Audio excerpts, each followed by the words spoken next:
Próximos critérios pragmáticos. Vou escrever de novo critérios pragmáticos até vocês decorarem não, não gosto que decore, eu gosto que entenda. Pragmática, o que é pragmática? Critérios pragmáticos são aqueles que mostram a relação, que estudam a relação do homem com a língua. Nós já vimos um critério pragmático? Não, nós já vimos dois, intencionalidade e aceitabilidade. E agora nós vamos ver um que chama informatividade. Vejam que os nomes são bem fáceis, né? Intencionalidade de intenção, aceitabilidade de aceitação, informatividade, adivinha do quê? Muito bem, de informação.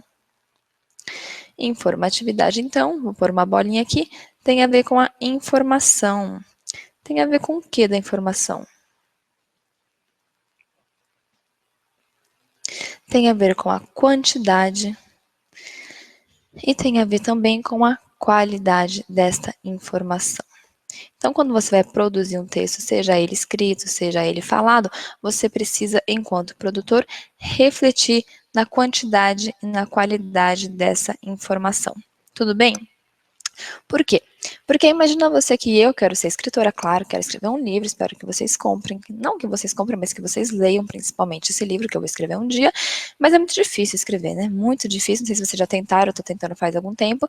Então, eu tô lá no meu Facebook e eu vejo um link para um artigo escrito assim, 3 dicas definitivas para você sair do branco e escrever um livro. Eu falo, opa, é hoje que eu vou escrever esse livro. Então, eu vou lá abrir e quando eu leio tá assim, primeira dica, leia sempre. Segunda, pratique a escrita. Terceira, conheça a gramática. Gente, que raiva!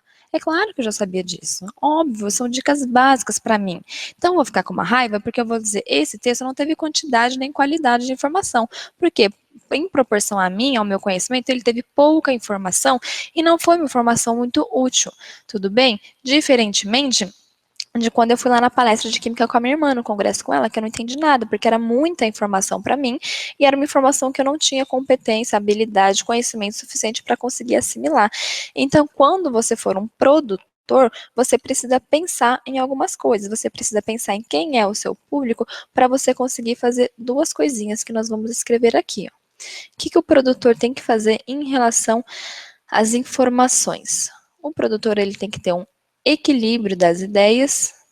Equilíbrio das ideias. Então, por exemplo, se eu vou dar uma aula aqui para vocês, eu vou pensar, bom, eu vou falar para vocês tudo que eu li em textos teóricos?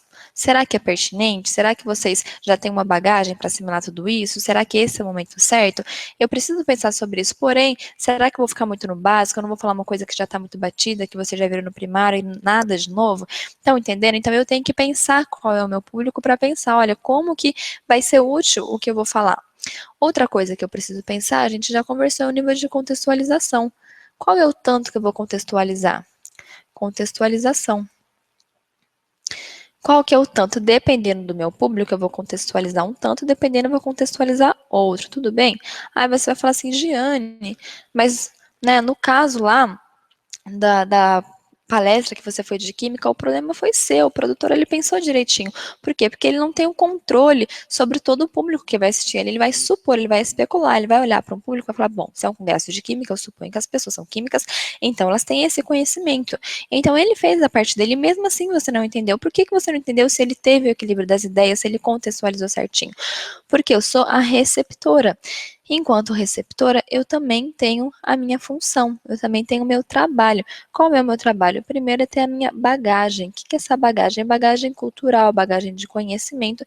Esse é o conhecimento que eu vou adquirindo ao longo da minha vida, que ele vai me ajudar na compreensão. Compreensão do quê? De tudo, né? Quanto mais eu souber, mais eu compreendo no mundo. Por isso que a gente está aqui estudando, para vocês conhecerem mais coisas e poderem compreender mais coisas. Então, dependendo da minha bagagem, eu vou compreender menos ou mais coisas. No caso, a minha irmã compreendeu a palestra, porque ela tinha essa bagagem, ela fez a parte dela. E também tem a ver um pouco com a motivação e o interesse. Por exemplo, eu disse para vocês que o artigo que eu li lá sobre como escrever, por que eu abri esse artigo? Porque me interessa, né? Eu quero escrever um livro, então esses assuntos me interessam. Se você for falar para mim, aqui eu vou ensinar como é que, sei lá, uma coisa que eu não tenho interesse. Sou interessada em bastante coisa, eu não sei como constrói uma casa, não tem interesse em construir uma casa. Ah, artigo sobre como construir uma casa, não tem interesse. Então, para mim, não tem muita qualidade, não é muito útil esse tipo de informação, porque eu não pretendo fazer isso.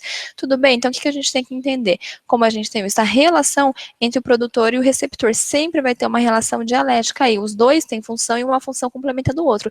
Então, o produtor, ele tem que equilibrar as ideias, ele tem que contextualizar, mas o receptor também tem que ter a experiência de vida dele, tem que ter uma bagagem cultural mínima, correr atrás disso, e ele tem que se sentir motivado e interessado, né? Dependendo da motivação e do interesse, ele vai achar as coisas mais ou menos interessantes. Vamos ver um exemplo?